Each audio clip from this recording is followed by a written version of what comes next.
just so overwhelmed. Overwhelmed by even the most basic concepts, like we're here and we're breathing.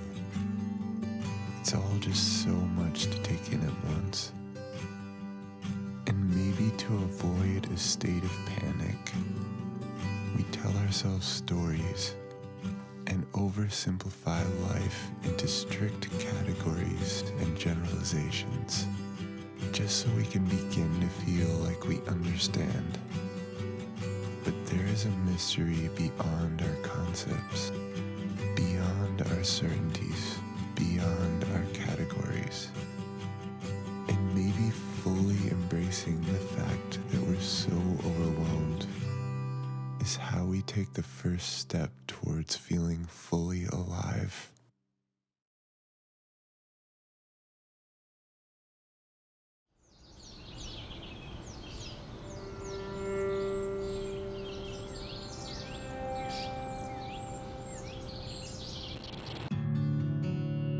Consciousness, such a mysterious phenomena. Every thought, every perspective is a completely new reflection of the world. Our self-awareness is possibly our most valuable asset. It's the sacred space in which we continually render our experiences, so that we can help one another to better understand the clouds ahead. And when the world starts spinning, we can still our minds. It is then that we begin to see within the clouds the next beautiful sunrise, full of new possibilities and ruthless hope.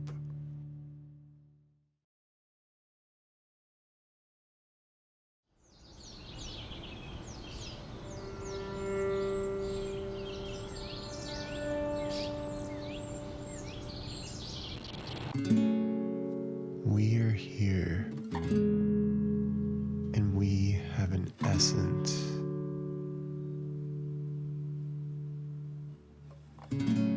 Our essence embodies our shape.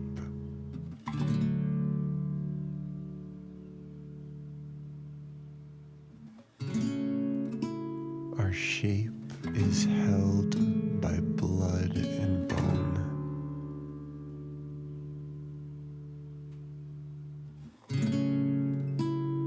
Our shape is animated by fingers and hands. Our essence is here, and then it leaves our shape behind.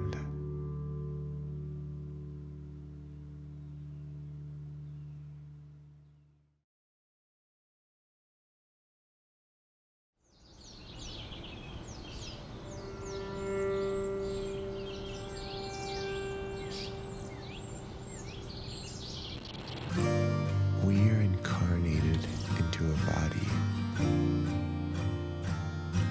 We grow inside of a body,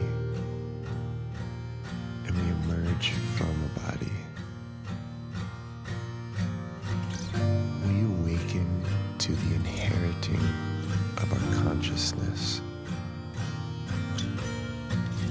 a point in which the observer and the observed become one.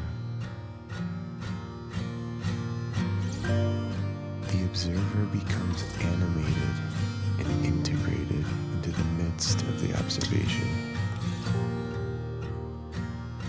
With hands and feet, the observer can embrace and dance with the observation. And with love, the observer can create change and new life within the observation.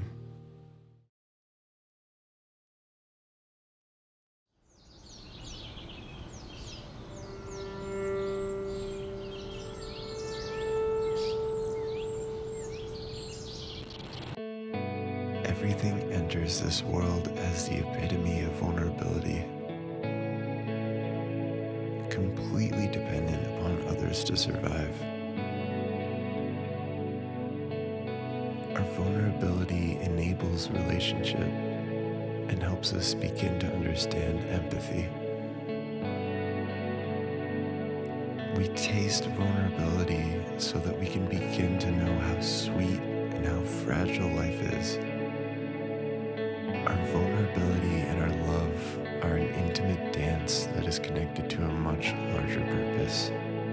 Like needles in the common thread woven through every fiber of life, we are invited to help nurture the world into existence. We can turn our hope into our actions by echoing our love into our future.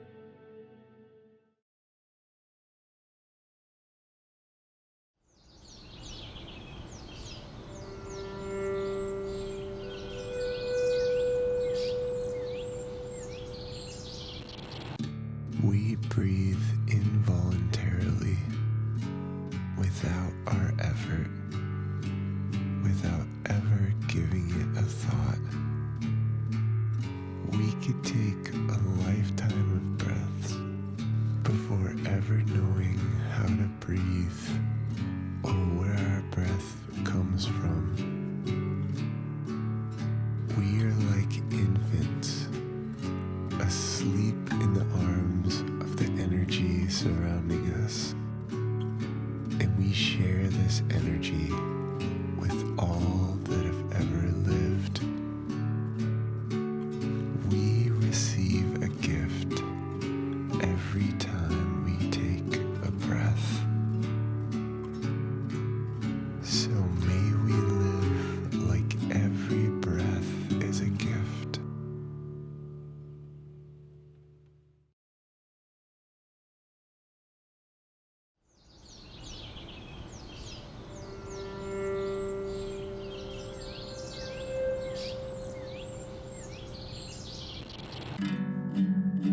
We are made of building blocks called atoms. And these atoms are made of tiny particles that are essentially swirling patterns of energy. So matter is the temporary arrangement of frenetic, spasmodic energy.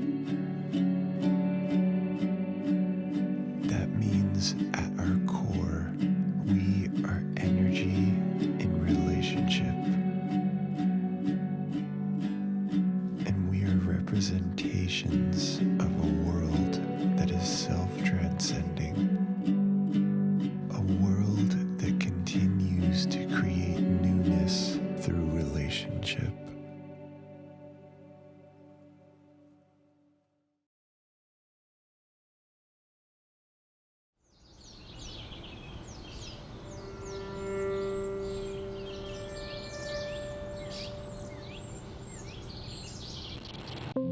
Color is created by sound.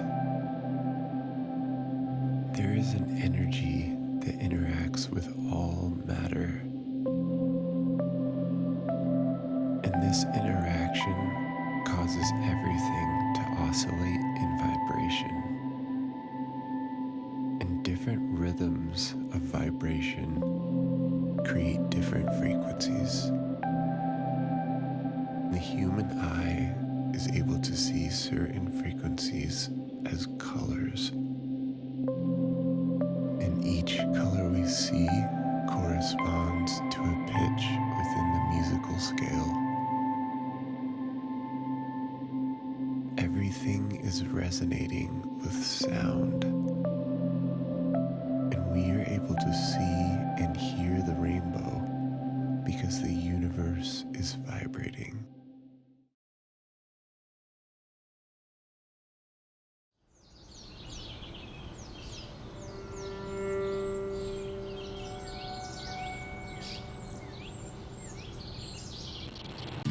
Through our experiences, we often become tuned in to spaces of extreme potency,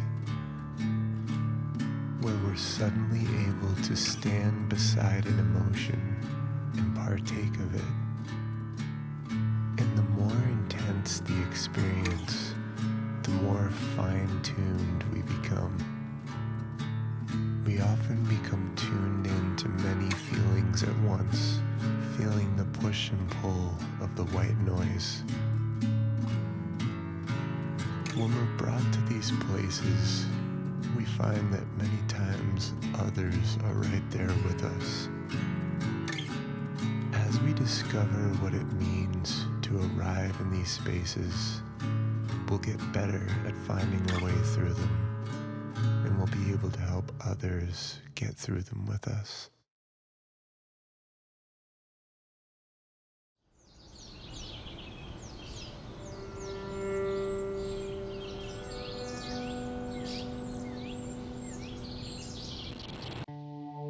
Waiting outside our concept of a fleeting moment is the patience of a passing age.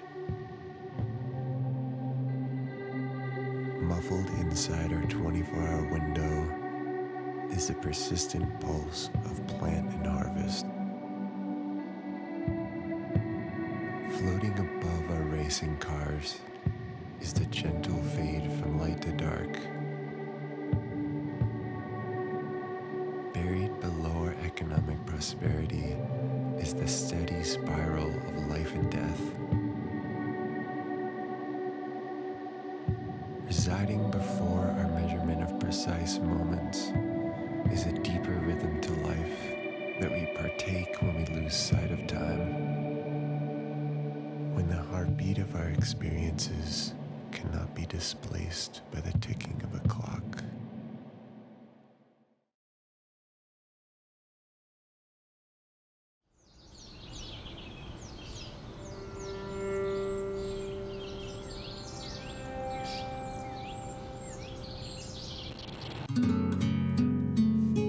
There is a presence that waits in the stillness. There is a language that speaks in the silence.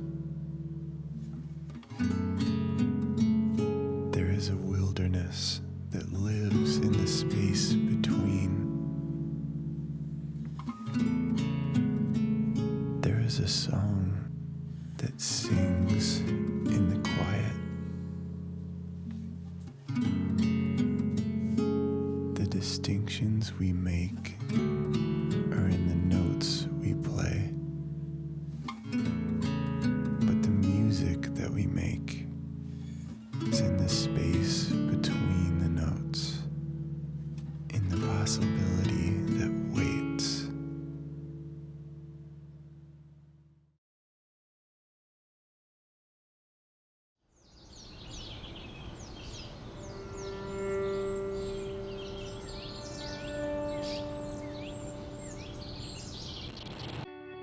We all relate to stories because we each live inside of our own. Our stories begin to unwrap the complexity behind our personalities, our tendencies, our fears.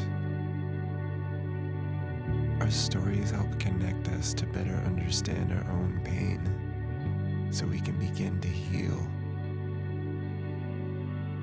Our stories connect the past to the present so we can begin to make sense of it all.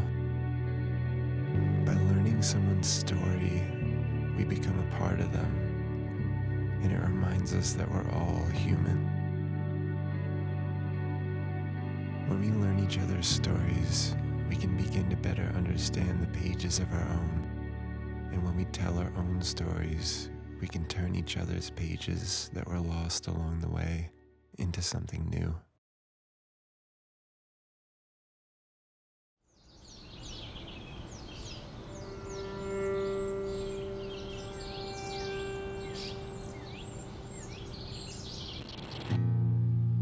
We all seek pleasure to avoid pain. But pain is our body's way of telling us something. It's an alert mechanism in a system in which healing is the natural state. pain illuminates anything that needs to heal. When our scars are exposed, others are able to identify with them, and a solidarity is formed that brings mutual healing and new growth. The memory of our scars is what helps us move beyond them, growing our pain into new pathways of beauty.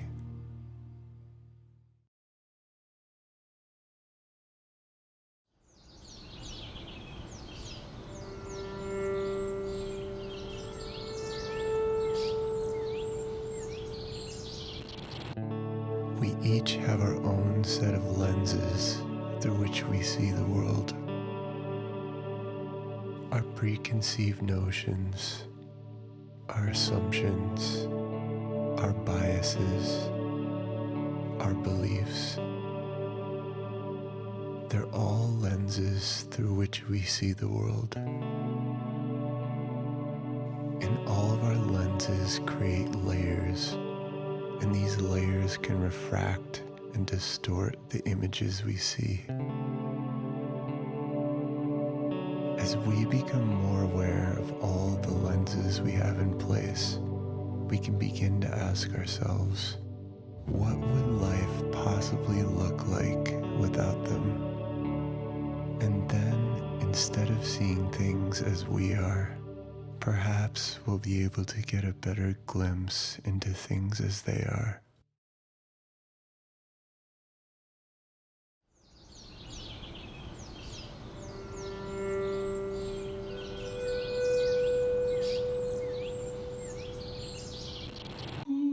We forge our pathways toward truth by stringing together the narratives that confirm our biases.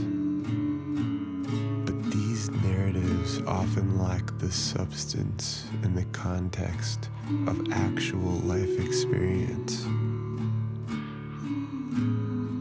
There is a whole world of truth that waits for us outside of our opposing narratives. It waits in a place of deep knowing, the place where our experience and our intuition meet one another in endless conversation. Truth is not merely what the eye can see, it's within the eye, in the ability to experience.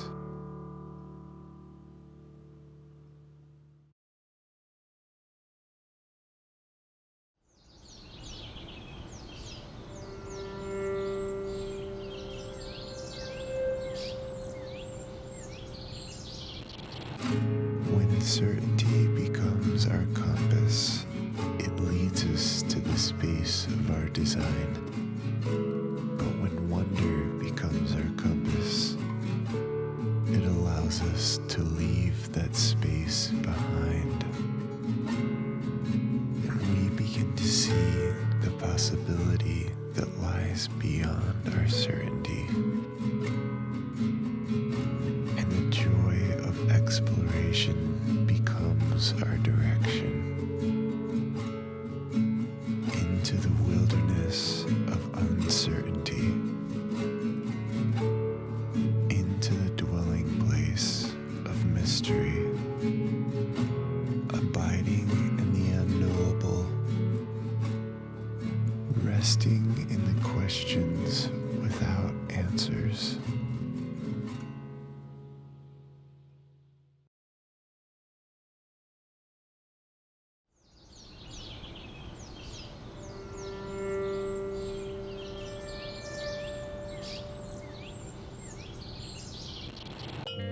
There's a mysterious presence to the wind. We can see its shape when it dances with the leaves. We can hear its tune when it whistles through the trees. We can taste its breath when it passes through our lips. We can smell its path from its its journey through the world. We can feel its caress when it grazes our cheek. We can know its energy when it fills our sails. And when the wind is still, we can begin to sense change in the air and can gain the clarity of where to go from here.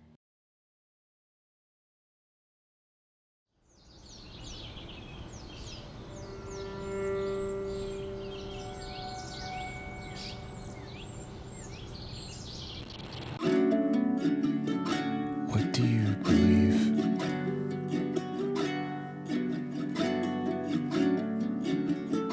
How does it affect your life?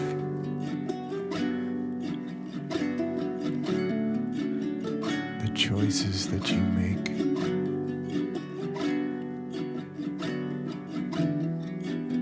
Do your beliefs make them right?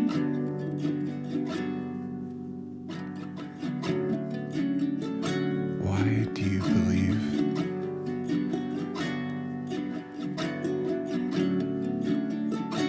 How does it affect their lives?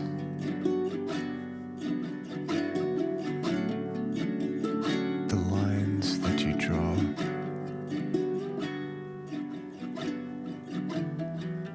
Is there love between the lines?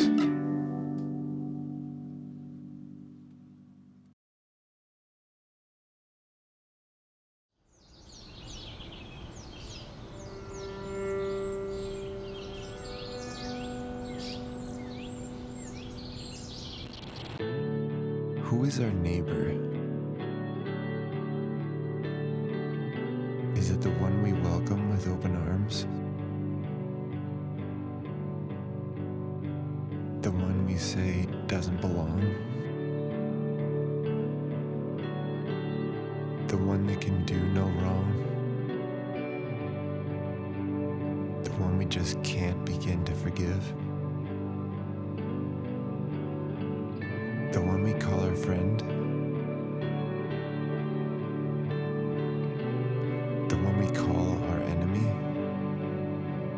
When we choose to love our enemies, the whole structure of what it means to be enemies starts to wash away. And then we begin to realize that the only enemy all along was ourselves, because we are all one.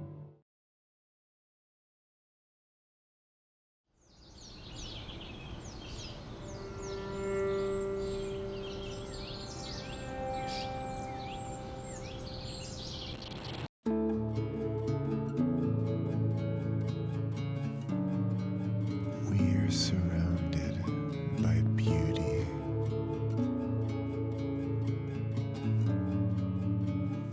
It permeates our being.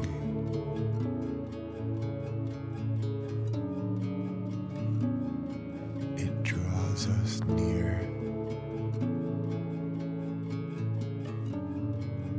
It compels us to reflect it. And how beautiful is the ability to interact with this beauty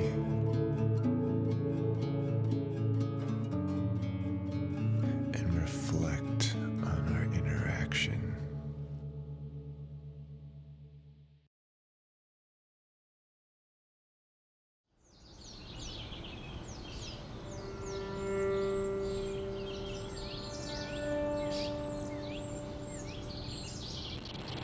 To know humans is to know desire. There is a desire behind every action, every word, every movement, and we are formed by these desires. But desire leads us, yet eludes us, and we are moved along as a drop in a river, tossed to and fro while largely unaware,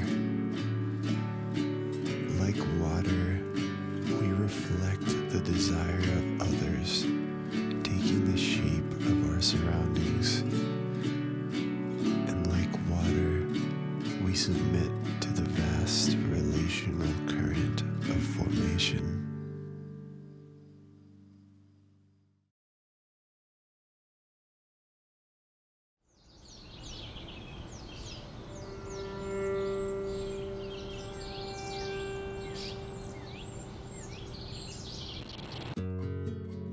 We are given life.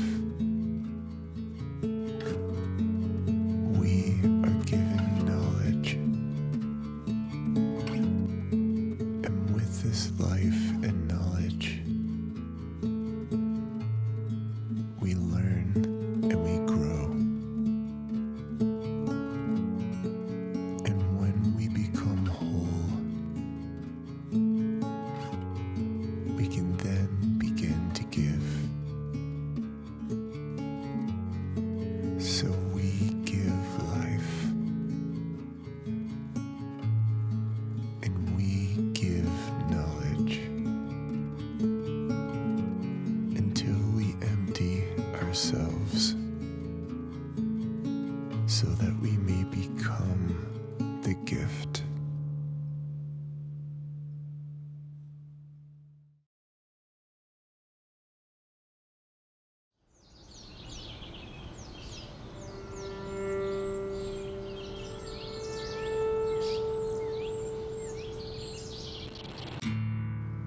We are mostly water, and so is this place. Life on Earth wouldn't exist without it.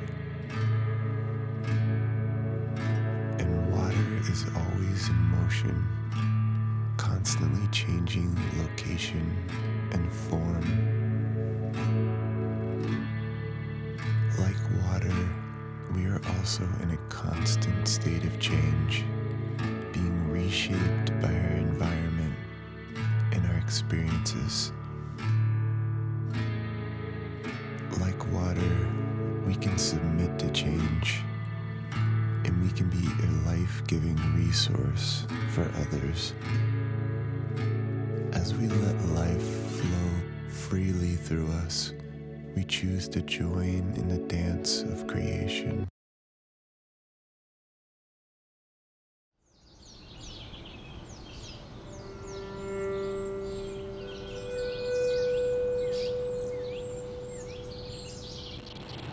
There is that about us which is measurable. Like all the superficial details of our life. Then there is that about us which is immeasurable. Our mind, our thoughts, our experience, our memory, our joy, our heartbreak. Metaphor is all we have when trying to describe the most intimate details that make us who we are, because we are beyond measure.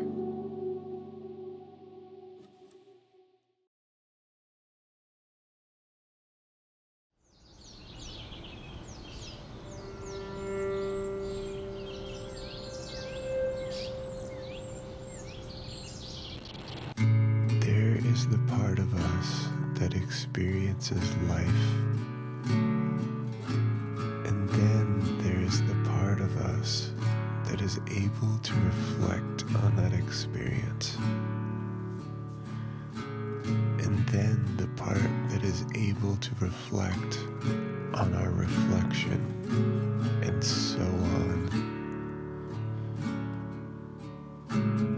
As we continue to peel back our layers of consciousness, we find there is always a part of us that is able to observe it all from a different place.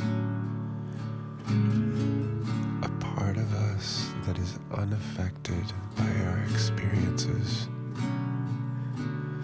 because that part of us is simply able to bear witness.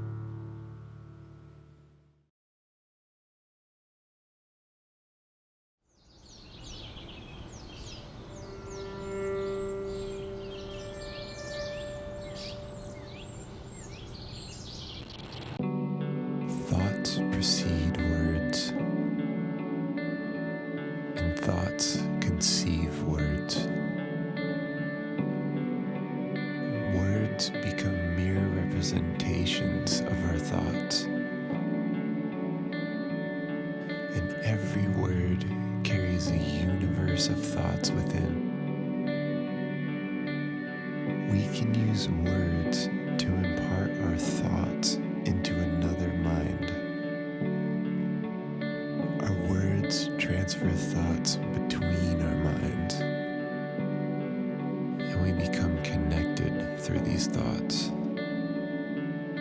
Our thoughts join together in a conversation that moves beyond words.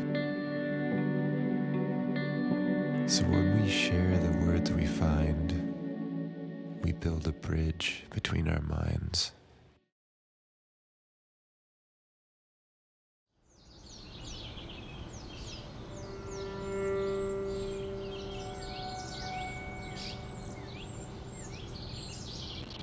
Humans are the only life forms that build empires upon systems of oppression in which the few control the many.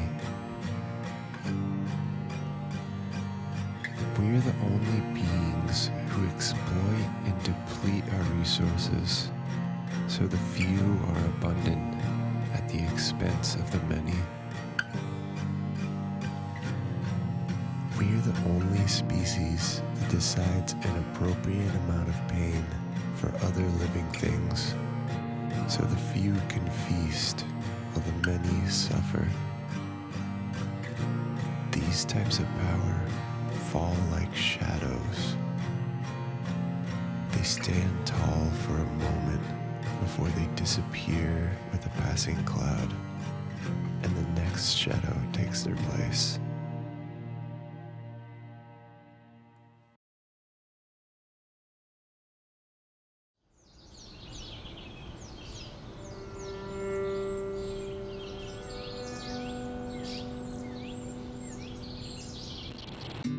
If justice is the proper sharing and distribution of abundance,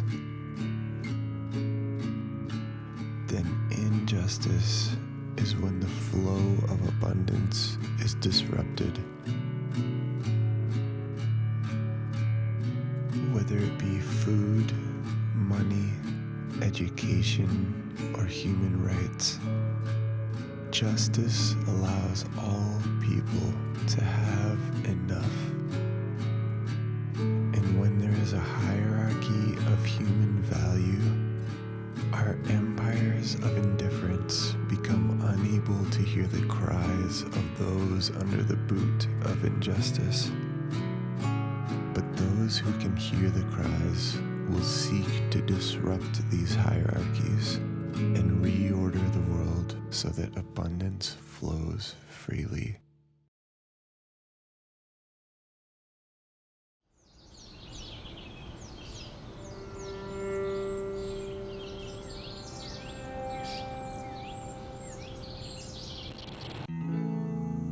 When economic growth is valued over basic human needs, when there are those who profit off of those who suffer, when violence is used in the name of peace, we begin to get the sense that there is not a proper ordering of the world, that there is so much work to be done. So may we trust in the nature of goodness, and may we partner with this goodness, offering our energies, passions, talents to co-create a new world out of that which is crying out for change.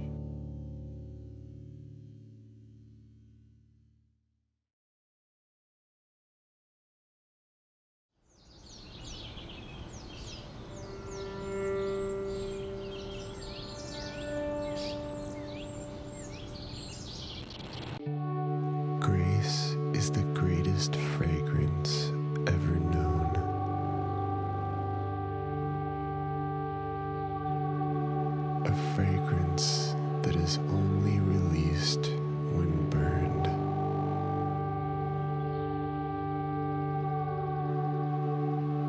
We discover grace by mistake.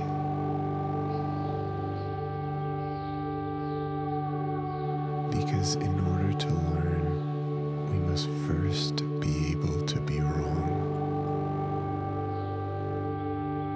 And our ability to understand begins with the ability to misunderstand. It is here that the fragrance meets us and compels us with new possibilities.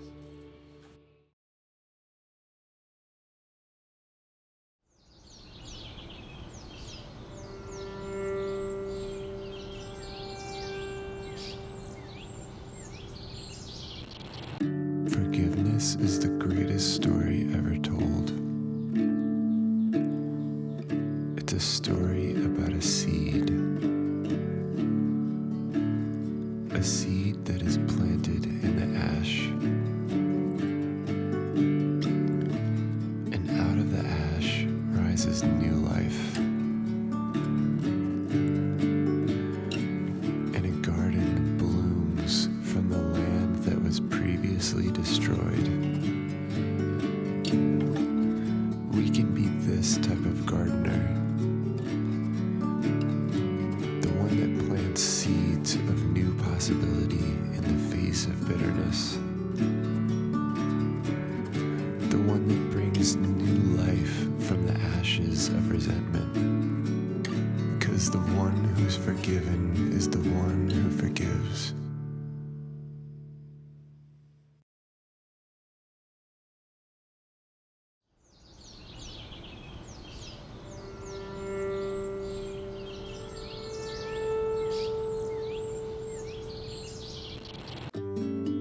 Love is the greatest song ever heard. We feel it in our bones.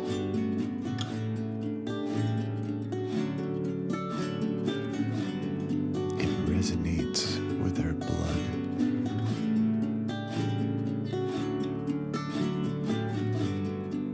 Its embrace sedates our soul.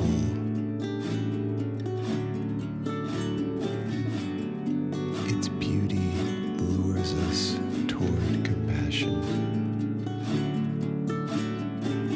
And this compassion compels us to become a mirror of beauty.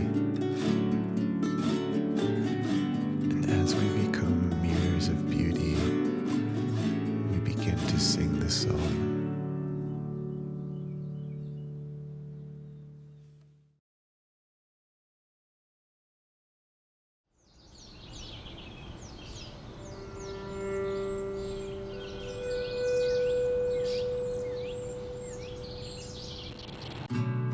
Peace is the greatest picture ever seen. With the color of creativity, with the depth of an open sky,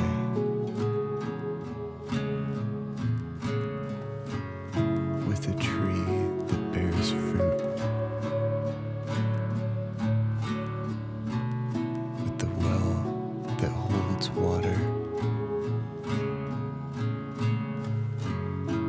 with a bird who sings along, with the wonder of a child. Peace is a picture of infinite possibility. It's the most intimate embrace between all that is and all that could be.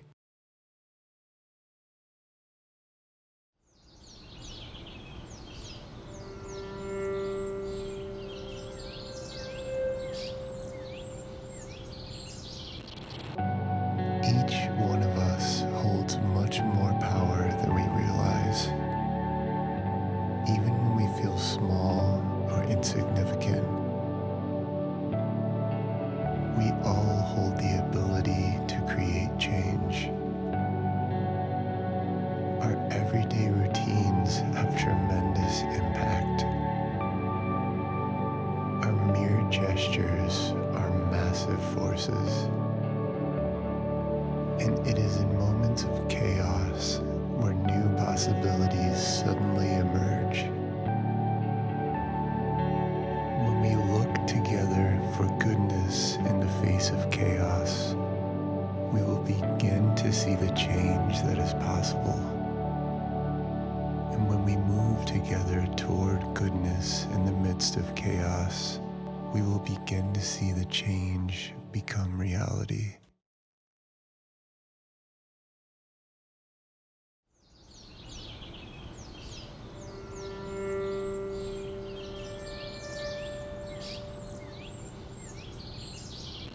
The presence of possibility is what allows the unpredictable to exist. It's the connector that joins cause and effect in the process of creation. And without the presence of possibility, nothing new would exist. Because newness is the engine of the universe. It's the direction that beckons possibility into creation. We were formed by the presence of possibility, and we hold its power inside of us to start something new.